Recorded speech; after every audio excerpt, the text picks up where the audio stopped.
me with his precious blood. Oh, to grace, how great a debtor daily I'm constrained to be.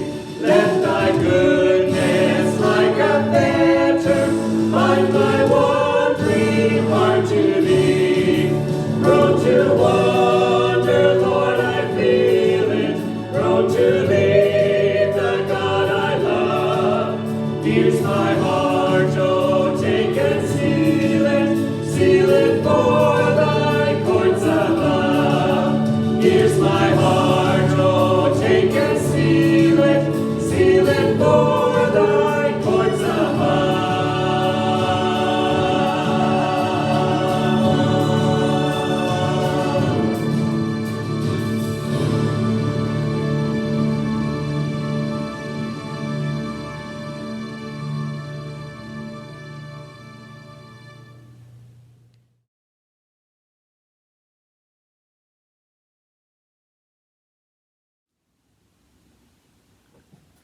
It's never too late for someone to change. You ever heard that saying before? We've probably all heard that before when talking about someone who has made a lifetime's worth of mistakes. And that statement really does speak to our hopefulness that people can change. It speaks to our hopefulness that people can start to make good decisions. It speaks to our hopefulness that people can turn their lives around. Well, today we're going to be looking at an underdog who, in a lot of ways, epitomizes that statement. I'm sure he had all kinds of people in his life that were saying that about him. In fact, they were likely trying to convince themselves that it truly is never too late for someone to change. But for Samson, the junk in his life just kept piling up higher and higher until I think people had simply lost hope that he was ever going to become all that God had created him to be. I'd also suggest that he's not someone who you would want to pattern your life after or have your kids pattern their lives after. Because as much as he did do something that helped save the nation of Israel, prior to that, his sin and his disobedience and his selfishness and his disappointment to the people around him made his story one that we can really learn a tremendous amount from. So often when we remember the story of Samson, we remember the Sunday school lessons, right? We remember this strange guy who God told not to cut his hair, and as long as he didn't, he would have this supernatural strength. Well, understand that the story that you heard back in Sunday school was absolutely the G-rated version of his life. But in reality, if the true story of Samson, as it's told in the Old Testament book of Judges, if that were ever made into a movie, it would likely come with a disturbing violence warning, with an extreme language warning, and probably a cruelty to animals warning, because that's just who Samson was. And yet there was something about this underdog that God said was still worthy of being used by him. In fact, we're told in Hebrews 11:34, referring to Samson's life, that by faith, out of weakness, he was made strong. And that's such a true statement about his life. This morning, we're going to look at his biography from the beginning of his life all the way to the end, from his birth to his death, and from his promising future to what ended up being his disgraceful demise. And as we watch his story unfold in 4 chapters of the Old Testament book of Judges, we're going to be introduced to this incredibly complex character. And as we're going to find out, Samson is this strange mix of success and failure. And at this particular time in history, he was also the sole source of Israel's hope and deliverance from those who were oppressing them. Just before we jump into the story, it's important that we understand this about the book of Judges. The book of Judges is really a book about the nation of Israel's cycles. And a typical cycle for the nation of Israel would consist of A, disobedience to God, B, God allowing an outside group to oppress them, and then C, deliverance from their oppressors. And in the book of Judges, this cycle repeats itself 7 different times. Yes, you heard correctly, 7 different times. Can you believe that? And the story of Samson occurs in the 7th and final cycle. And in chapter 13, verse 1, we see the beginning of this final cycle when this is written. Again, the Israelites did evil in the eyes of the Lord, so the Lord delivered them into the hands of the Philistines for 40 years. Now, the Philistines were these wicked and immoral people who came out of Egypt. And if you were listening in your Sunday school class, you would likely know that they were the sworn enemies of Israel. As I was preparing for this message, I found myself wondering just how bad it must have been for God to have allowed this particular group to have control over his chosen people. But what we're about to find out is that God is going to give them a new deliverer. And yes, this deliverer was going to be Samson. Samson's life had a divinely ordained purpose, really right from the very beginning. We find out what that was in the next few verses of chapter 13. And they read like this. A certain man of Zorah named Mona from the clan of the Danites had a wife who was childless, unable to give birth. An angel of the Lord appeared to her and said, "You are barren and childless, but you are going to become pregnant and give birth to a son." So even here at Samson's birth, it had a miraculous component attached to it because his mother, as we're told, was incapable of having children. So this angel comes to her and tells her that she was going to have a child, and his life would have a very specific God-given purpose. We're told in verse 4 that this is what the angel said to her. "Now see to it that you drink no wine or other fermented drink, and that you do not eat anything unclean. You will become pregnant and have a son whose head is never to be touched by a razor, because the boy is to be a Nazarite, dedicated to the Lord and God from the womb."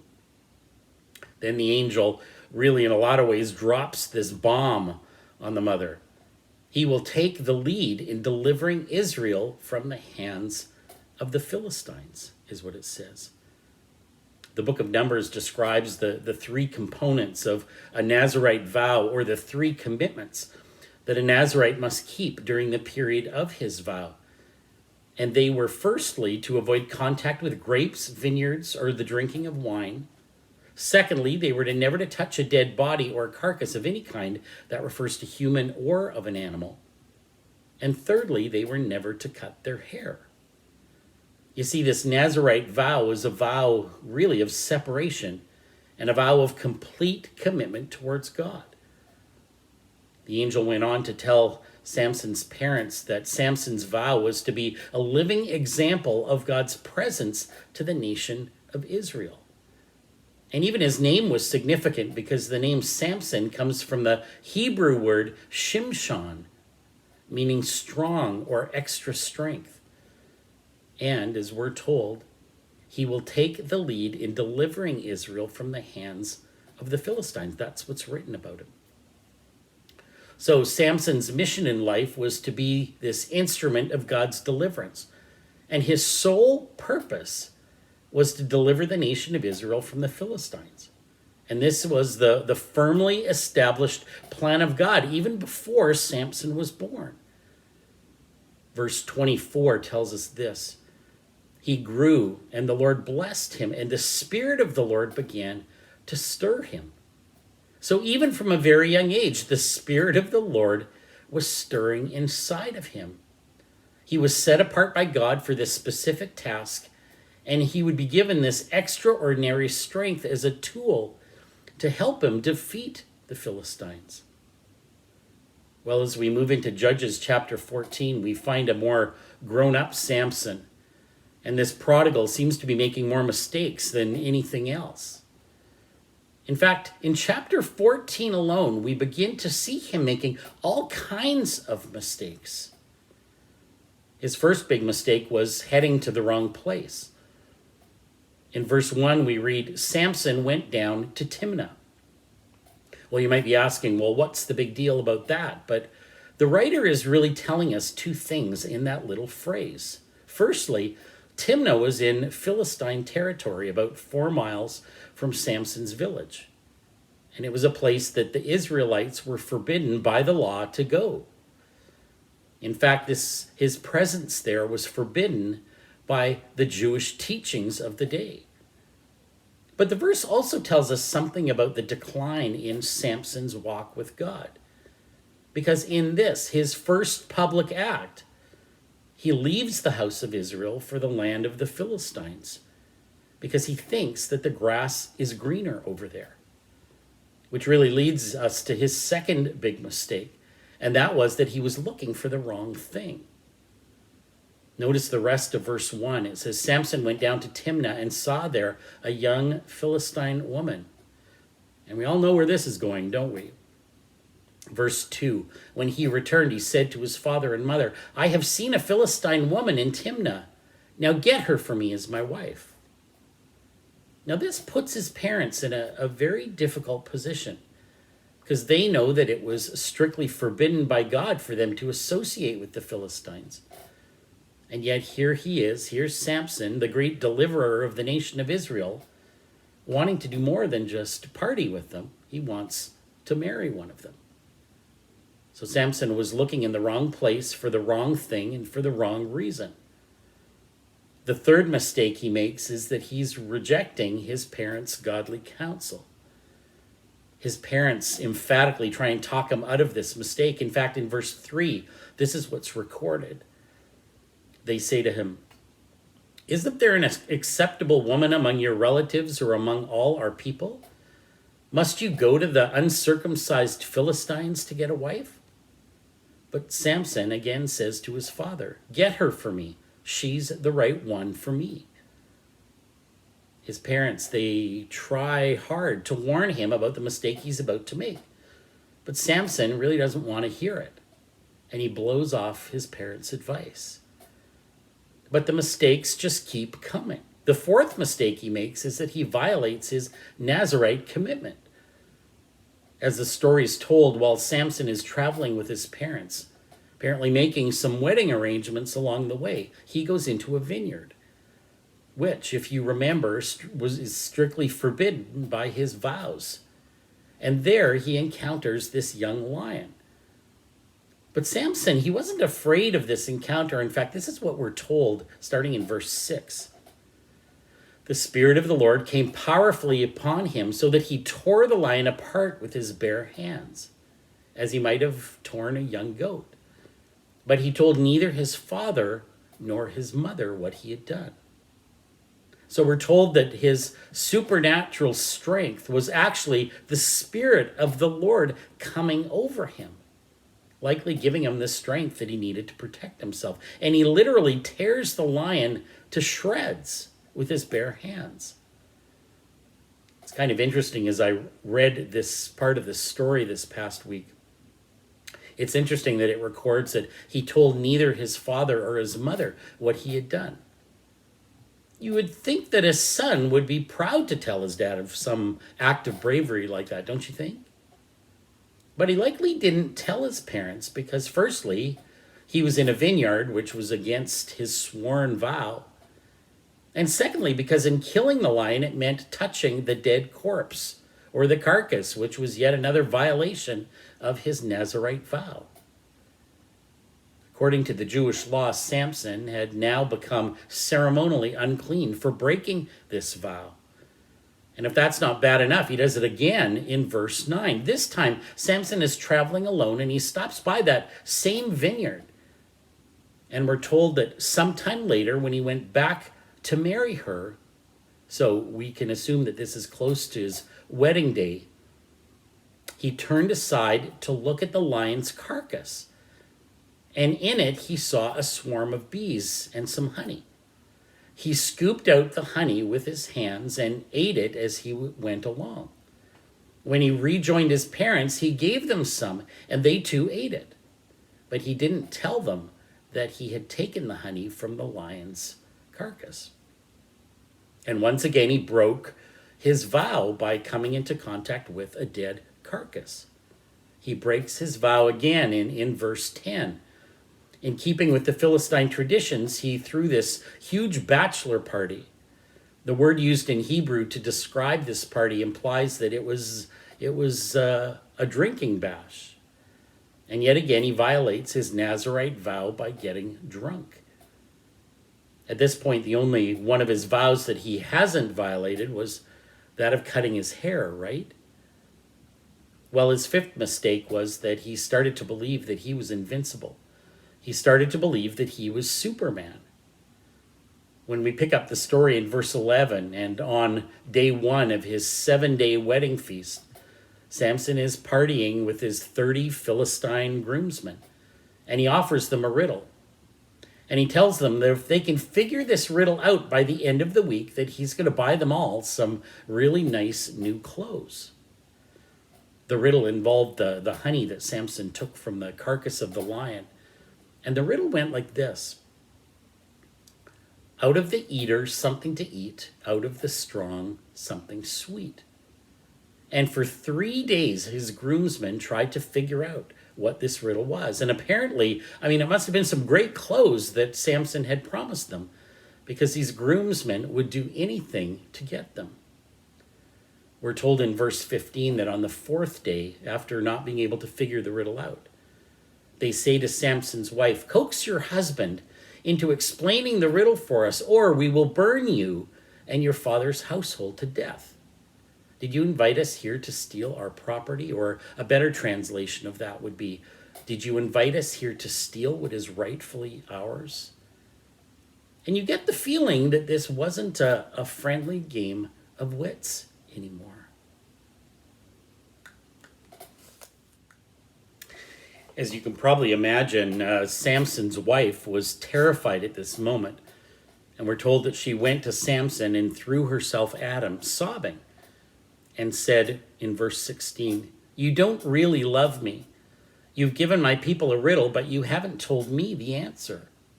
He replied, "So why should I explain it to you?"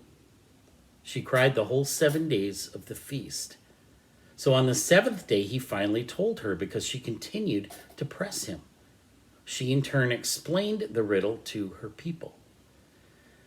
So he eventually tells her on the 7th day, and in turn, what does she do? She goes to his 30 groomsmen and tells them the answer. So, end of the joke, right? Well, not even close. Samson's 6th mistake was that he couldn't control his anger. When Samson found out what had happened, he was embarrassed, he was furious. We're told that he was so angry that he went to a nearby town, and this is what the passage tells us. He struck down 30 of their men, stripped them of everything, and gave them their clothes to those who had explained the riddle. Burning with anger, he returned to his father's home, and Samson's wife was given to one of his companions who had attended him at the feast. So picture this, because having lost this bet, Samson finds 30 men, he murders them, needing again to touch the dead bodies in order to get their clothes off, and gives those clothes to the men that guessed the right answer to the riddle. Again, he violates his Nazarite vow by touching the dead bodies of these men. His feelings of romance at this point are now replaced with rage and with revenge, and as a result, Samson ends up leaving his bride at the altar. And as we've just seen in chapter 14, his father gives his bride-to-be to one of his best men. We find another example of his anger in verse 15 as the scene opens. Samson decides that he wants his wife back. So a few months have passed by now, and Samson, he takes this young goat as a gift for his ex. And we're told later on at that time of the wheat harvest, Samson took a young goat and went to visit his wife, or his ex-wife. He said, "I'm going to my wife's room," but her father would not let him go in. I was so sure you hated her, he said. I gave her to your companion. Isn't her younger sister more attractive? Take her instead. Boy, nice father, eh? Samson is again here burning with anger, and he says in verse 3, this time I have a right to get even with the Philistines. I will really harm them. So we're told that Samson goes out and catches these 300 foxes. Now, I have no idea how he caught them, but we're told that he ties them tail to tail in pairs. Now, that's likely harder than it sounds, and I wouldn't recommend that you go home and try that. But once he has these tails tied together, he fastens a torch to each of them and lets them loose in the fields of the Philistines. And verse 5 says that they burned up the shocks. That's referring to the wheat that had already been cut in the standing grain, the vineyards, and the olive groves. Understanding that the Philistines really only had 3 cash crops, that was wheat, olives, and grapes. And here, Samson had single-handedly destroyed the economic base of this entire area with these flaming foxes. Oh, but he's not finished yet. I mean, there were consequences to this. And in verse 6, we read that the Philistines were so mad that they burned Samson's wife and her father.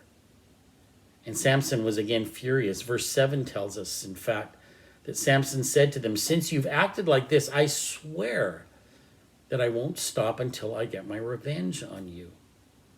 He attacked them viciously and slaughtered many of them. Then he went down and stayed in the cave of the rock of Ittim. Now, I want you to keep in mind that all of what was happening here was happening on Philistine land. We're told that they then sent a large contingency to go and arrest Samson in this cave, which, in fact, was part of the land that the Israelites were staying in. So verse 10 tells us this. The people of Judah asked, why have you come to fight us? We have come to take Samson prisoner, they answered, to do to him as he did to us. Then 3,000 men from Judah went down to the cave in the rock of Ittim and said to Samson, don't you realize that the Philistines are rulers over us? What have you done to us? Now again, keep in mind that everyone in Israel knew that he was their promised deliverer. They all knew that God had given him this special strength to fulfill the purpose of delivering them. They're really saying to him, what are you doing, Samson? He answered them, and Scripture records, I merely did to them what they did to me. They said to him, we've come to tie you up and to hand you over to the Philistines, Samson said. Swear to me that you won't kill me yourselves. And in verse 13, they agreed. So this agreement is struck, and they bind him with these 2 new ropes, and they start to lead him away. But as they're doing that, this is what we're told. The ropes on his arms became like charred flax, and the bindings dropped from his hands. Finding a fresh jawbone of a donkey, he grabbed it, and he struck down 1,000 of the Philistine men. So, remember when Samson's purpose was told to his family, why he had this miraculous birth, what he was created to do? Well, way back in verse 5, it says he will take the lead in delivering Israel from the hands of the Philistines. And if Samson's story had ended here, it would be a tale of triumph, potentially, right? He had learned that God was adequate to meet any need that he had. And so he ruled Israel and led them into prosperity and peace for 2 decades. He thought that his fatal flaws of romance and revenge were dealt with. But his lust hadn't been dealt with. It had just been buried, and he's about to make yet another mistake. We're told at the beginning of chapter 16 that one day Samson went to Gaza, where he saw a prostitute. He went in to spend the night with her.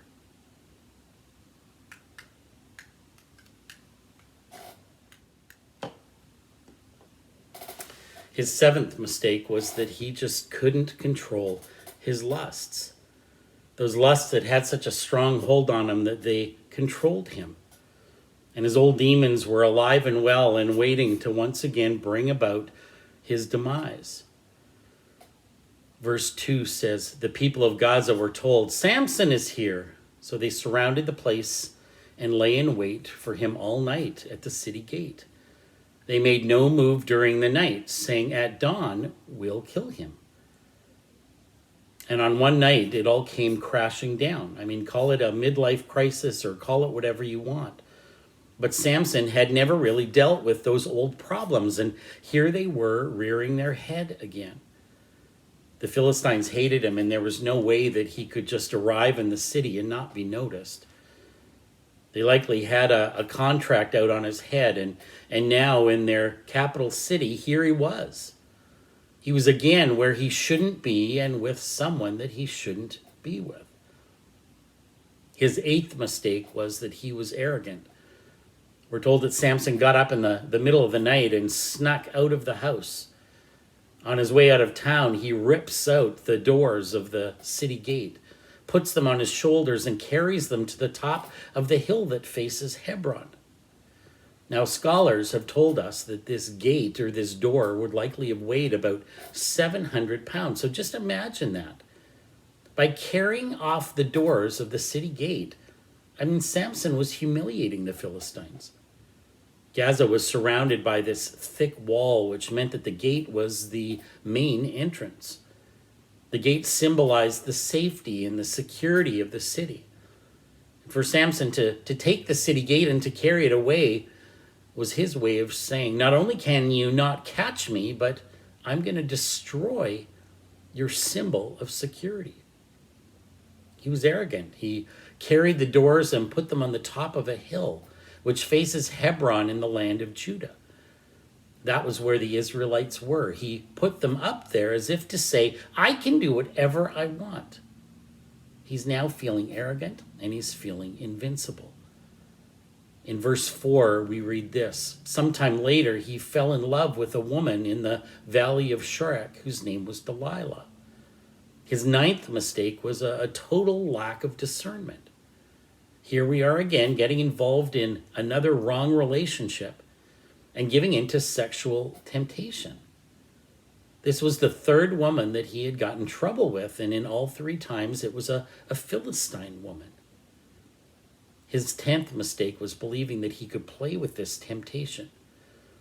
The Philistine rulers, who knew all about his weakness, his fatal flaw, well, they came up with a plan. These Philistine governors each offered Delilah 1,100 shekels of silver if she could lure him into sharing the secret of his strength.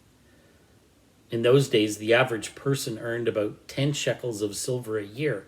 So Delilah was about to become a multi-millionaire if she could help them. The choice between Samson and the silver was already made in her mind. And in today's currency, it was an offer that was worth anywhere between $14 and $17 million. And it's interesting. Did you know that the name Delilah means weakness? Well, Delilah agrees to trick him into revealing the secret of his strength. And Samson toys with her on 3 different occasions, but each time he gets closer and closer to telling her the truth. First, he tells her that if they bound him with fresh bowstrings, he would be helpless. Then he said that if he were to be tied up with new ropes, he would become weak. Finally, he said that if the 7 locks of his hair were woven into a web, then he would be helpless.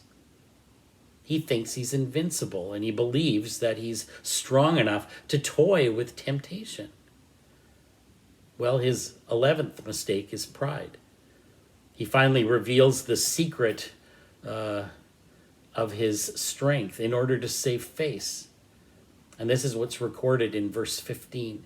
She said to him, "How can you say I love you when you won't confide in me? This is the 3rd time you have made a fool out of me and haven't told me the secret of your great strength." Verse 16, with such nagging, she prodded him day after day until he was sick to death of it. So he told her everything. "No razor has ever been used on my head. If my head were shaved, my strength would leave me, and I would become as weak as any other man. Finally, she had what she wanted, and she was about to become a very wealthy woman. After Samson told her everything, the rulers of the Philistines came with the silver shekels in their hands, and she put him to sleep on her lap, and he doesn't have a clue what's about to happen. But of all of his mistakes, the next one, number 12, might be the most painful. Because Samson didn't realize what he had done until it was too late. As soon as he's sound asleep, she calls to the men to hack off his hair. And verse 19 says it plainly. His strength left him. Then Delilah called, "Samson, the Philistines are upon you." He awoke from his sleep and thought, "I'll go out as before and shake myself free." But he did not know that the Lord had left him. Let me read that again, that last phrase. He did not know that the Lord had left him. I'm convinced that last phrase is one of the saddest statements in all of the Old Testament. He was so far gone that he didn't even realize that the Spirit of the Lord had left him.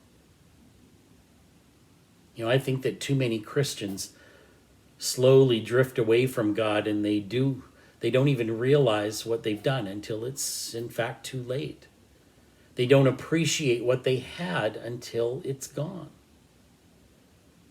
Don't be fooled. Sin will always take you further than you want to go.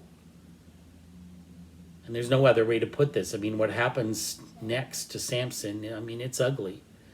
The Philistines have been waiting for 20 years to get their revenge, 20 years of humiliation, and they finally had him.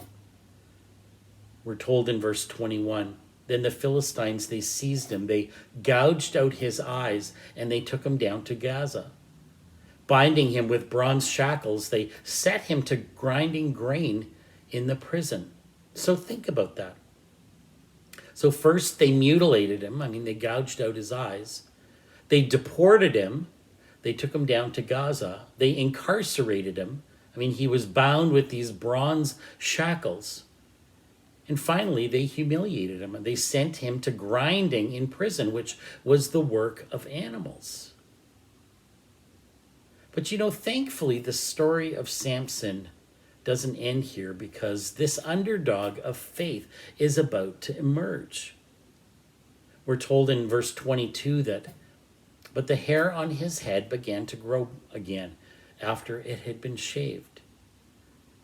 And it was in what the Philistines thought was their moment of triumph that God would fulfill his promise. He said that Samson, this man born miraculously from a barren woman, he had a destiny. And that destiny would be fulfilled. He had a mission, and that mission was to lead in the delivering of Israel from the hands of the Philistines.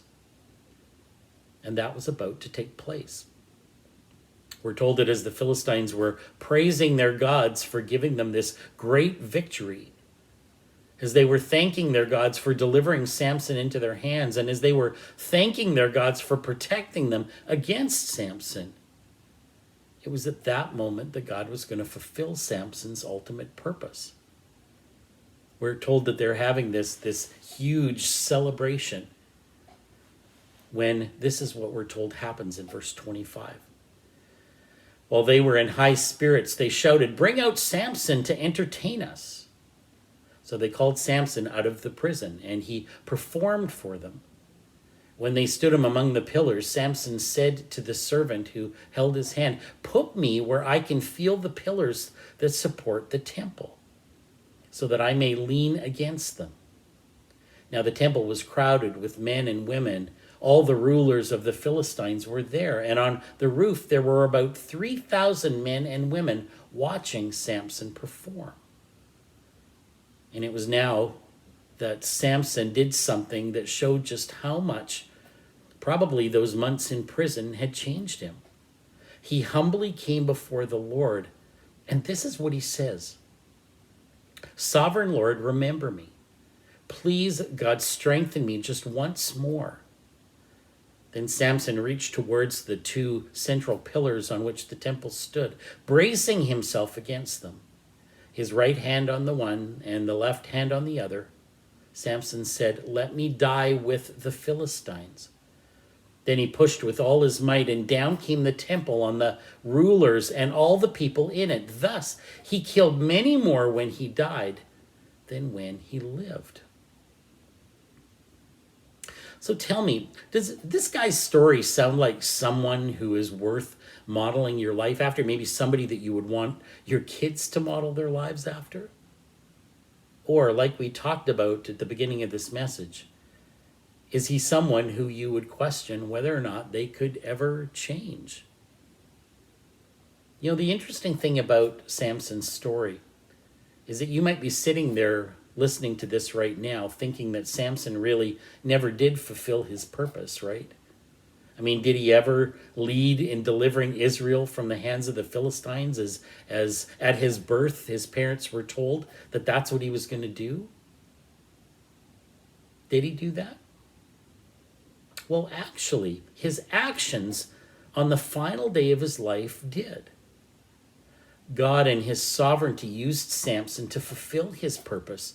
And Samson's death on that day, remember, along with the 3,000 plus that were in the temple with him, most of the military leaders, the government, the religious leaders of the Philistines. I mean, the death of all of those people impeded the actions of the Philistines to the point where years later, that was a major factor in the Philistines' downfall by Samuel and the children of Israel.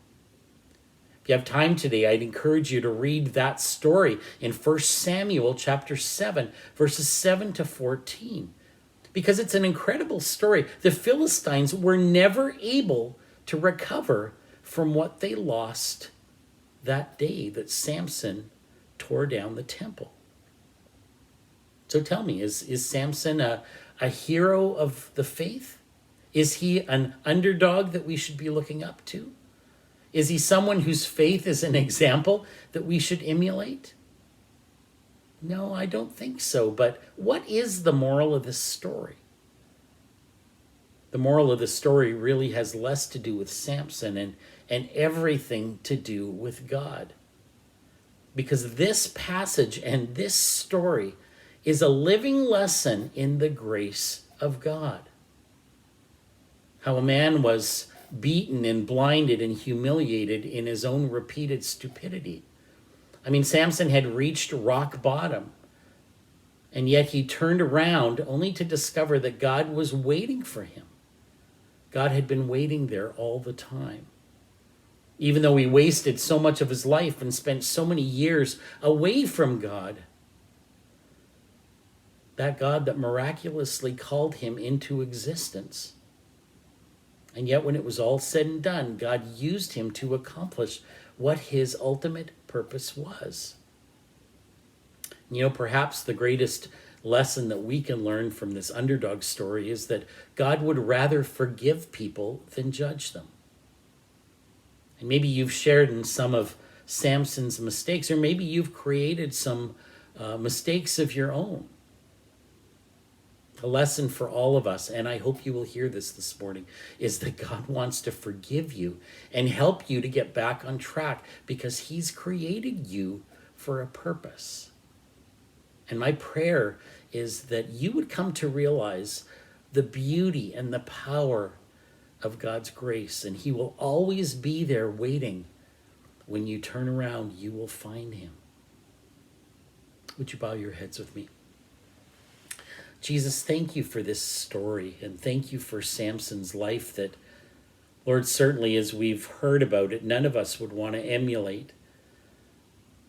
It seems that he made more mistakes in his life than he did any good, but I thank you, Jesus, that even in that defining moment of his life, that last day of his life, that you used him in a powerful way that he was created for. Father, we believe that you have created each of us because we can be used to help create your kingdom here on earth. I pray that even if we have made mistakes, and even if we, as we're listening to this, are believing that we're very far away from you, may we take the lesson of grace from this beautiful, profound story and realize that we've never gone so far, Lord, that you are not willing to take us and change us and mold us into something that you can use. Thank you for this powerful lesson, Jesus. In your name we pray. Amen.